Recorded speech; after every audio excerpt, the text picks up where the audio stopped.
pertanyaan terkait dengan zakat sudah cukup. Baik, Bapak, Ibu, saudara dan saudari, ya alhamdulillah pertanyaan terkait zakat itu sudah cukup. Sebelum kita berlanjut menjawab pertanyaan-pertanyaan yang tertunda, perlu kita tegaskan, perlu kita garis bawahi. Mengapa dalam pengajian MTA ini ditekankan, ya, dianjurkan pada seluruh, ya, keluarga besar Majelis Tafsir Al-Quran terkait dengan zakat itu yang diambil ruh zakatnya, jiwa zakatnya, ya, sejak dulu ditanamkan pada seluruh keluarga besar Majelis Tafsir Al-Quran terkait dengan zakat yang diambil adalah ruh zakatnya, jiwa zakatnya. Mengapa? Ya, karena kita mengetahui menurut Allah bahwa zakat itu tujuannya salah satunya itu untuk mensucikan harta dan juga mensucikan jiwa kita. Kata Allah, khud min amwalihim shadaqah, ambil dari sebagian harta mereka zakatnya. Untuk apa? Dengan zakat itu tutahhiruhum wa tuzakkihim. Zakat itu akan mensucikan mereka, yaitu pelakunya, orang yang mengeluarkan zakat, dan akan mensucikan harta serta jiwa pelaku zakat. Itu janji Allah. Maka yang kita ambil jiwa zakatnya, ruh zakatnya. Itu yang pertama. Di samping itu, kenapa kita mengambil jiwa zakatnya? Karena dengan zakat akan bisa menghindarkan, jiwa zakat itu akan menghindarkan kita dari sifat kikir. Coba diingat kembali Quran surah Muhammad ayat 38 atau berapa itu. Ha antum haula'i tud'auna litunfiqu fi sabilillah faminkum may yabkhal wa may yabkhal fa innama yabkhalu an nafsihi wallahu al-ghaniyyu wa antumul fuqara. Coba diingat kembali. Surat Muhammad nomor surat 47 ayat 38. Ha antum haula'i tud'auna litunfiqu fi sabilillah faminkum may yabkhal wa may yabkhal fa innama yabkhalu an nafsihi wallahul ghaniyyu wa antumul fuqara wa in tatawallaw yastabdil qauman ghairakum. Low battery, please charge. Ingatlah, kamu ini orang-orang yang diajak untuk menafkahkan hartamu pada jalan Allah. Maka di antara kamu ada orang yang kikir. Dan siapa yang kikir, sesungguhnya dia hanya kikir terhadap dirinya sendiri. Dan Allah lah yang maha kaya, sedangkan kamulah orang-orang yang membutuhkannya. Dan jika kamu berpaling, niscaya dia akan mengganti kamu dengan kaum yang lain yang mereka tidak akan seperti kamu ini. Nah, Allah titipkan harta benda pada kita. Itu bukan kita yang hebat, ya. Panjenengan punya harta benda, bukan panjenengan yang hebat. Namun Allah titipkan harta itu kepada panjenengan, pada kita semua. Namun ingat, karena itu titipan Allah, amanah dari Allah, Allah buat ketentuannya. Kan biasa orang yang menitipkan apapun pada kita biasanya pesan, ya, ini untuk dijaga. Meskipun tidak pesan, kita sebagai yang dititipi biasanya, ya, akan kita jaga barang titipan tersebut. Nah, ini harta benda yang nitipi Allah. Dan Allah pesankan bagaimana cara kita menjaga harta yang Allah titipkan. Maka Allah buat aturannya, salah satunya ha antum haula'i tut'auna litunfiqu fi sabilillah. Dengan harta titipan itu, salah satu aturannya Allah menyeru kita untuk menginfakkan, membelanjakan harta titipan itu fi sabilillah, di jalan Allah, termasuk infak di situ ya zakat, sedekah, baik infak wajib maupun infak sunnah. Namun ketika ada seruan itu, tidak sedikit atau ada di antara manusia yang bakhil, kikir, iman. Sifat kikir itu bisa timbul muncul pertama kali karena dipicu rasa iman sayang terhadap harta bendanya, sehingga nek kon ngelongi sithik itu ya tetap iman.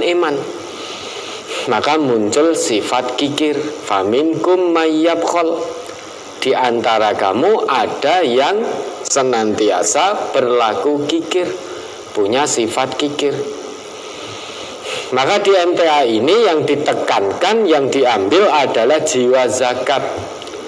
Jiwanya yang diambil, ruhnya. Kenapa?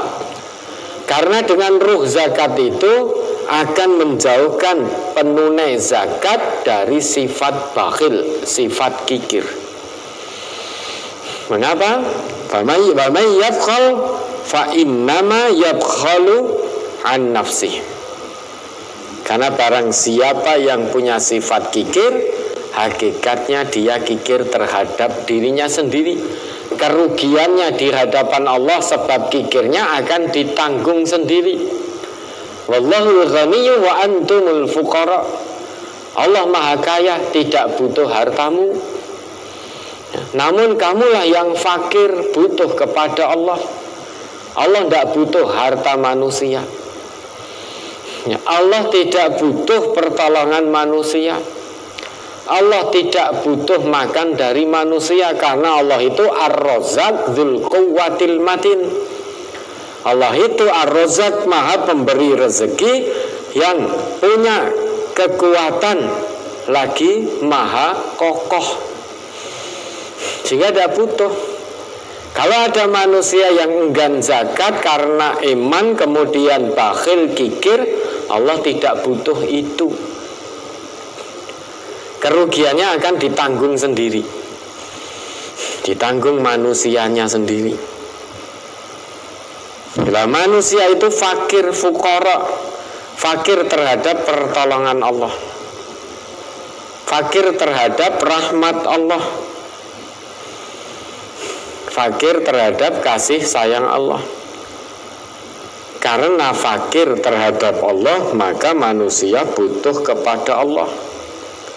Butuh kepada Allah untuk mendapatkan pertolongan Allah, maka harus siap, ikhlas mengikuti apa yang menjadi seruan Allah. Nah, makanya agar terbebas dari sifat kikir, maka yang diambil, ditekankan di MTA adalah jiwa zakatnya, ruh zakatnya. Bukankah Allah juga berfirman, wa mayyuqa syuhha nafsihi faulaika humul muflihun. Barang siapa yang terjaga, terhindar dari sifat kekikiran, maka itulah hamba-hamba Allah yang beruntung. Maka jiwa zakat menjauhkan penunai zakat dari sifat kikir. Maka itu yang kita ambil. Kemudian berikutnya, kita mengambil jiwa zakat, ruh zakat, agar dengan itu muncul, timbul rasa empati dan peduli kepada sesama. Karena orang yang bertakwa kepada Allah itu bukan orang yang hanya baik ibadah-ibadah mahdhahnya saja, Namun ibadah sosialnya juga baik. Zakat, infak, sedekah itu ibadah sosial. Ciri hamba Allah yang bertakwa, pertama memang ibadah ritualnya kepada Allah baik. Ya. Dzalikal kitabu la raiba fi hudal lil muttaqin. Quran itu sebagai tidak perlu diragukan lagi. Karena semua yang ada dalam Quran itu dari Allah, sehingga tidak perlu diragukan. Karena itu Quran sebagai petunjuk bagi hamba Allah yang bertakwa. Siapa itu hamba Allah yang bertakwa? Alladzina yu'minuna bil ghaibi wa yuqimunas sholat wa mimma razaqnahum yunfikun. Sholat itu ibadah ritual. Ibadah ritual hablum minallah, langsung berhubungan dengan Allah. Infak itu ibadah sosial, ya, infak termasuk di dalamnya zakat, sedekah, infak wajib maupun sunnah. Ya, itu ibadah sosial. Dengan mengambil jiwa zakat, maka akan diharapkan muncul rasa kepedulian, empati terhadap sesama. Karena salah satu ciri hamba Allah yang bertakwa, ibadah sosialnya harus baik. Coba diingat kembali itu, alladzina yunfikuna fis sarra'i wad-dharra, dan seterusnya itu.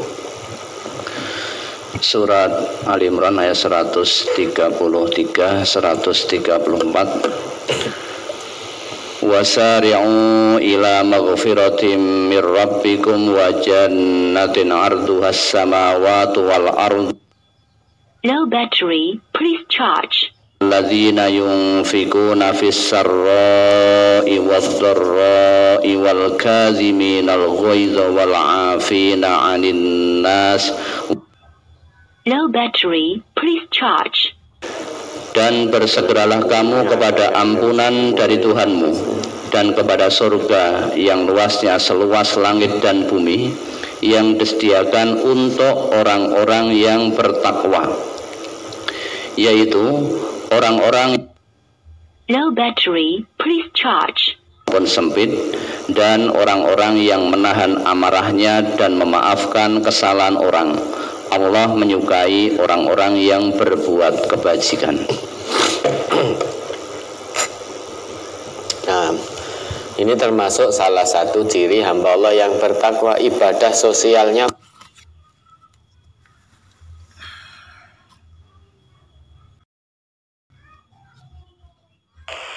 Itu orang-orang yang senantiasa yunfikuna anfaqa yunfikuhum yunfikuna, fi'il mudhari'.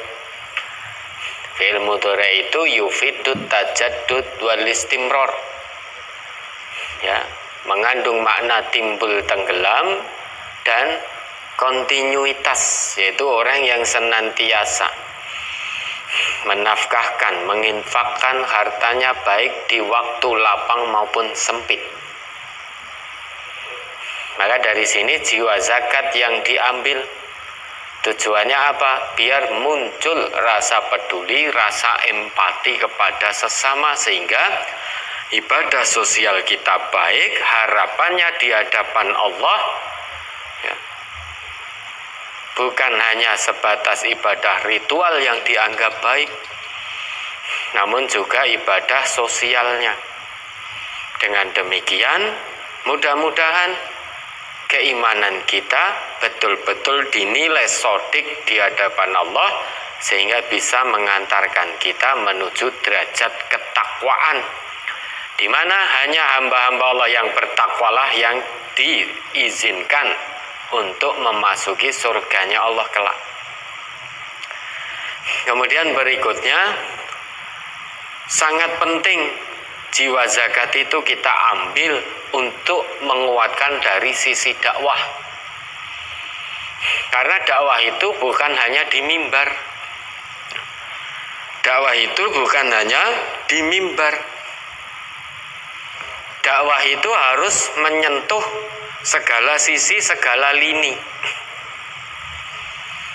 yang memang Allah berikan kemampuan untuk dakwah di mimbar, dakwah di mimbar.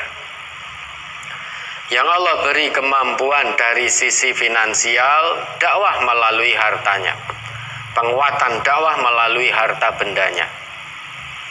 Yang Allah berikan ilmu, dakwah dengan ilmunya. Yang Allah kuatkan tenaganya, dakwah dengan tenaganya. Ya.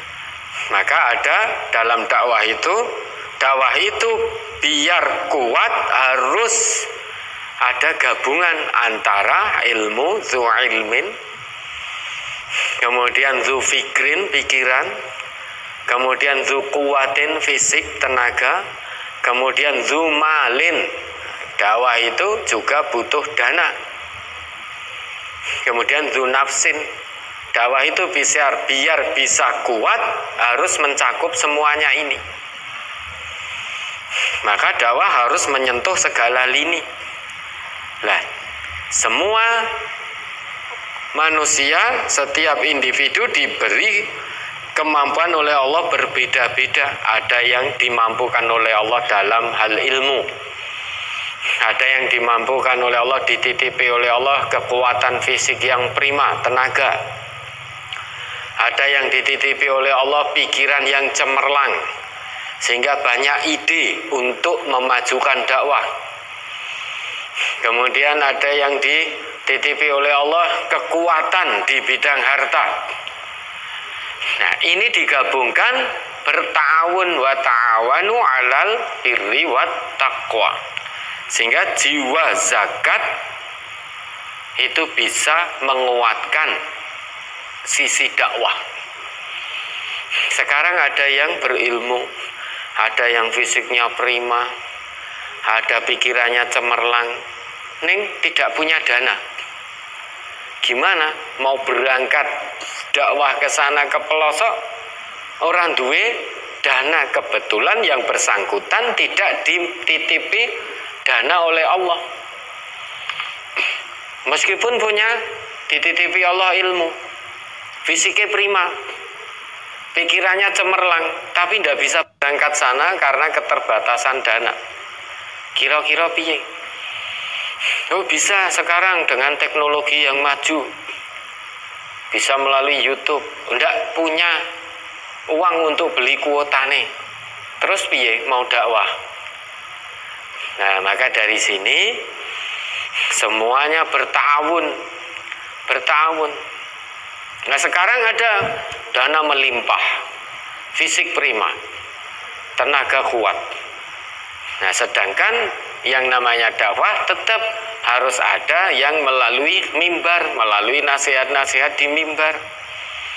Ya, kebetulan tidak ada yang dimampukan oleh Allah untuk itu.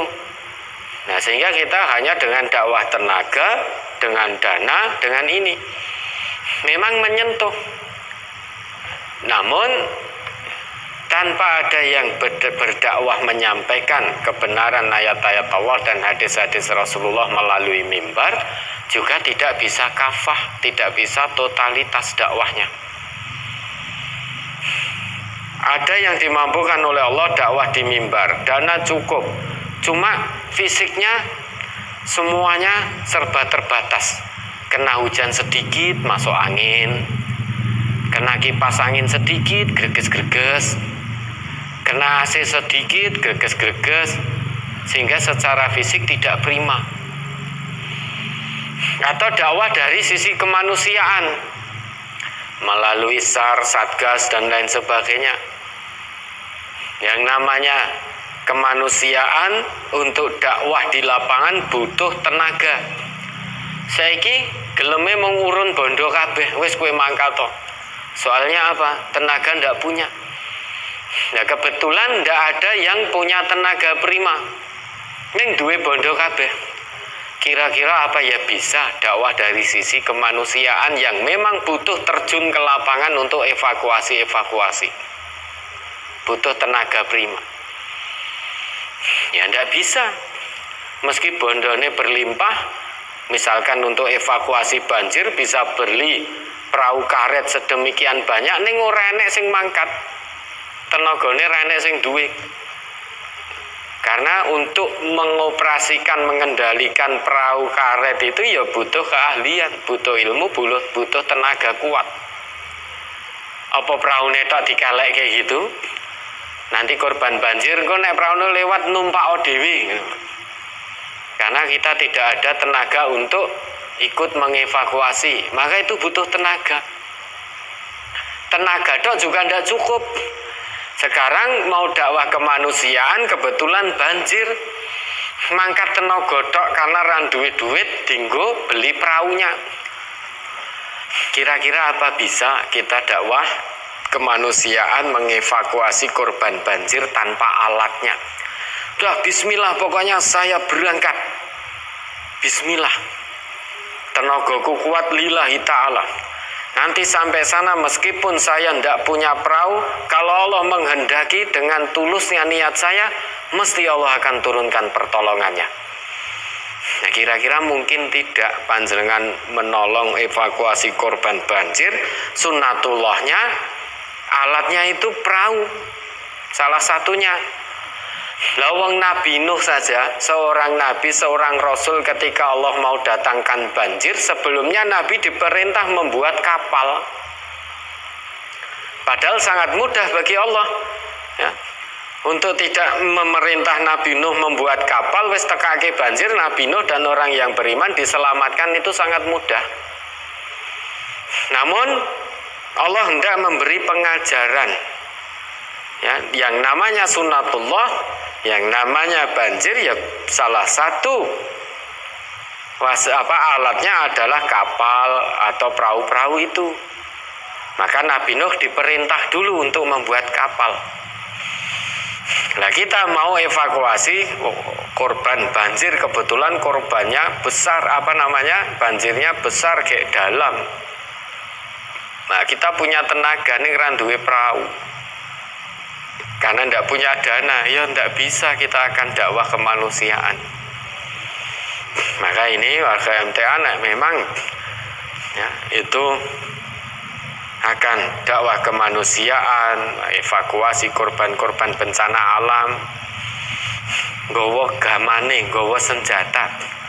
Panjenengan kesana itu mau memberikan pertolongan karena seruan Allah. Maka jangan malah nambah susah. Ingin nolong berangkat ke sana manganin jaluk orang yang mau ditolong. Nah, mereka sudah jadi korban, sudah susah, maka panjenengan yang mau nolong jangan menambah kesusahan. Kalau perlu bawa makan sendiri, nek perlu dirikan dapur umum untuk korban-korban bencana alam, jadi memberikan keringanan, jangan menambah beban. Ya, dari sini jiwa zakat itu bisa untuk bertawun, sehingga menguatkan sisi dakwah, karena dakwah ini harus menyentuh segala lini, bukan hanya ceramah-ceramah melalui mimbar saja, bukan. Dari segala lini, meliputi ilmu, pikiran, tenaga, harta, ya, bahkan nyawa. Kemudian jiwa zakat, ya, zakat yang kita keluarkan, kelebihannya, kebaikannya kembali kepada kita. Faman tatawwa'a khairan fahuwa khairullah.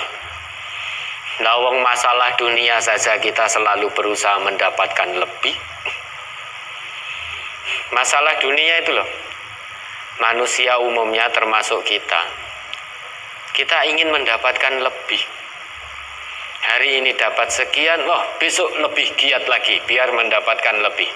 Besok lebih giat lagi biar mendapatkan lebih. Jadi kebaikan dunia saja kita terus usahakan agar mendapatkan kelebihan dalam kebaikan dunia. Masa kelebihan kebaikan akhirat dari Allah, masa kita acuh tak acuh, masa tidak kepingin? Kelebihan kebaikan dunia saja itu manusia semuanya kepingin, termasuk kita.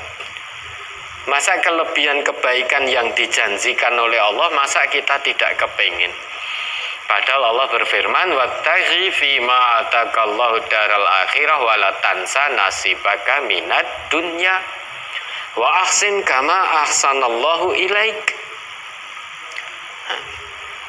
Kita mengeluarkan lebih untuk zakat, infak, sedekah itu termasuk perbuatan ihsan, perbuatan baik, di mana dijanjikan oleh Allah kita akan mendapatkan tambahan kebaikan dari Allah, sehingga peluang untuk membuka pintu-pintu surganya Allah dengan tambahan kelebihan kebaikan itu semakin lebar, semakin bertambah peluangnya, semakin terbuka.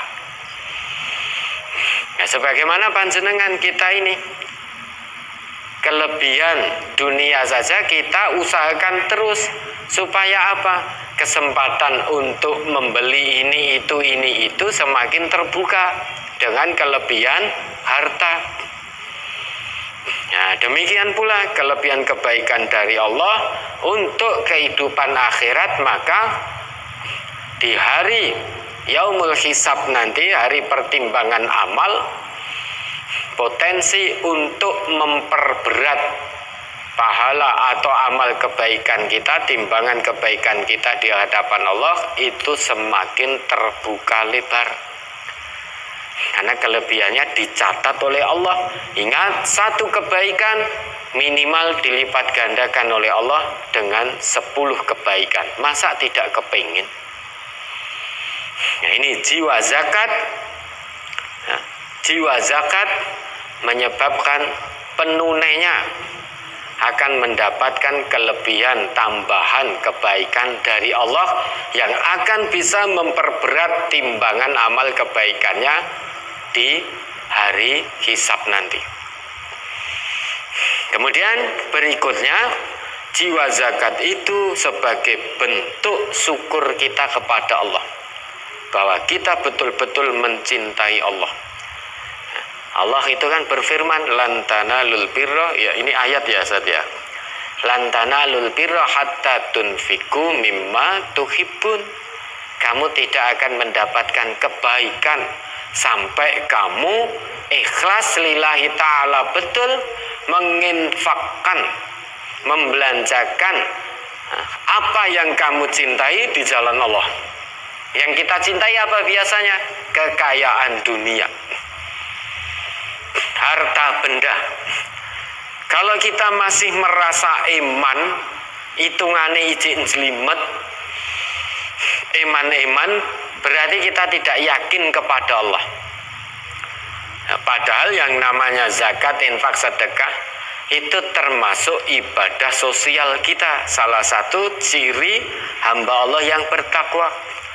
Kalau kita mau memberi saudara muslim kita itu iman-iman, contoh memberi makan saja iman-iman, maka berarti kita tidak akan mendapatkan kebaikan di sisi Allah.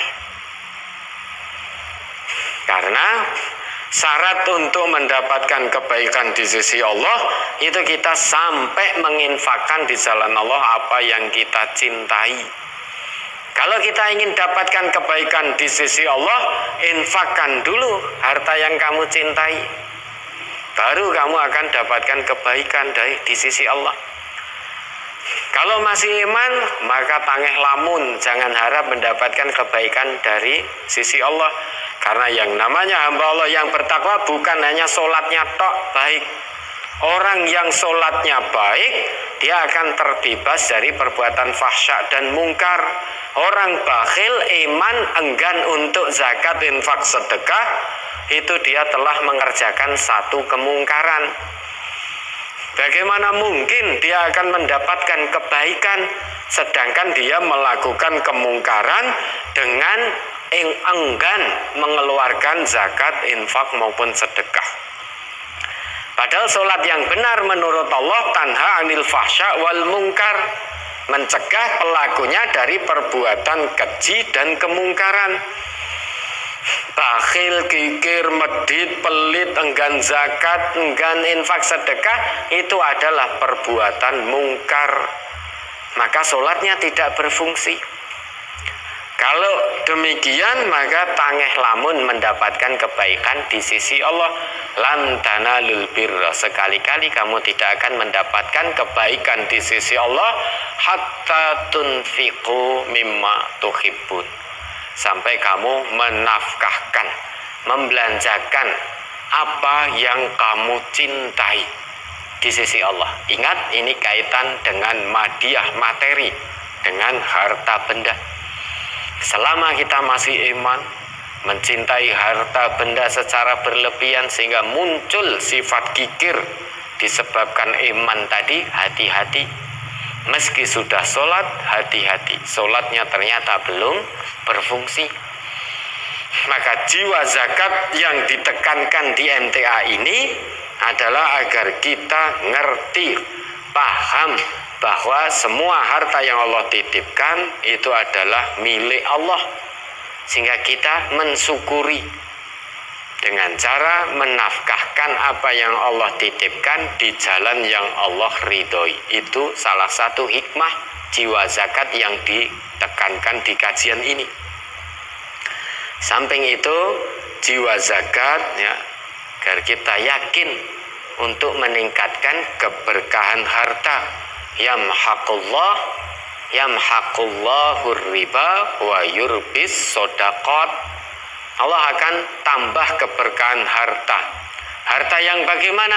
Harta yang dizakati, harta yang disedekahi, harta yang dikeluarkan infaknya. Dengan begitu jiwa zakat insya Allah akan menyebabkan tambahnya keberkahan harta yang Allah titipkan pada kita. Nah, itu mudah-mudahan bisa kita pahami bersama kenapa di MTA ditekankan dan mengambil ruh zakatnya, mengambil jiwa zakatnya, sehingga berapapun yang Allah beri, yang Allah titipkan, kita keluarkan zakatnya. Tidak perlu nunggu haul, tidak perlu nunggu nisab. Bukan berarti MTA menyalahkan haul, menyalahkan nisab. Bukan itu. Jangan salah paham. Jangan sampai su'ul fahmi, jangan sampai gagal paham. MTA tidak menyalahkan nisab, MTA tidak menyalahkan haul.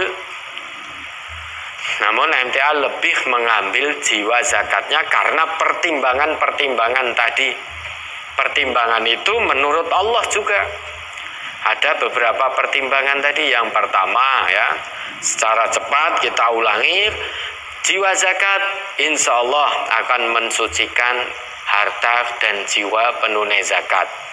Jiwa zakat akan menghindarkan penunai zakat dari sifat bakhil, kikir, medit, dan lain sebagainya. Dengan zakat, ya, jiwa zakat akan menumbuhkan rasa empati dan peduli terhadap sesama. Karena orang yang butuh pertolongan itu butuh pertolongan cepat, tidak harus ditunda-tunda dulu. Dan orang yang memang bertakwa pada Allah, ciri salah satunya adalah ibadah sosialnya baik. Kemudian jiwa zakat insya Allah akan menguatkan dari sisi dakwah li'i'la'i kalimatillah, meninggikan kalimat Allah di atas muka bumi ini. Ya, jiwa zakat itu akan menjadikan kita paham dan yakin kepada Allah bahwa kelebihan kebaikan dari Allah itu akan kita dapatkan. Faman tatawa khairan fahuwa khairullah. Kemudian dengan jiwa zakat itu diharapkan kita semakin mensyukuri nikmat Allah, karena kebaikan itu tidak akan didapatkan sampai kita menafkahkan sebagian harta yang kita cinta di jalan Allah. Itu salah satu bentuk syukur. Dengan zakat kita akan yakin sepenuh hati dengan janji Allah bahwa Allah akan tumbuh kembangkan, akan tambah limpahan keberkahan harta yang Allah titipkan pada kita. Itu yang diambil oleh MTA sejak awal sejak semula, sejak Ustadz Abdullah Tufail, dan diteruskan, dikembang luaskan, dijaga khitohnya oleh Al-Ustadz almarhum Dr. Andes Ahmad Sukino. Allahumma gfir lahuma warhamhuma. Dan insya Allah selama Allah masih mengizinkan MTA ini untuk bergerak mendakwahkan Quran Sunnah, Allah masih mengizinkan dakwah Islam ini ada di MTA. Selama itu pula khitoh dakwah termasuk di dalamnya jiwa zakat, ruh zakat akan tetap kita jaga sampai lintas generasi, sampai generasi-generasi berikutnya. Insya Allah tidak akan berubah. Ya, mudah-mudahan bisa dipahami sebab kenapa MTA mengambil ruh zakat, mengambil jiwa zakat. Tidak menunggu nisab, tidak menunggu haul. Ya, mudah-mudahan bisa dipahami. Ya, enggak Ustadz Ghazali, mungkin ada yang perlu ditanyakan lagi atau kita jawab pertanyaan-pertanyaan yang tertunda.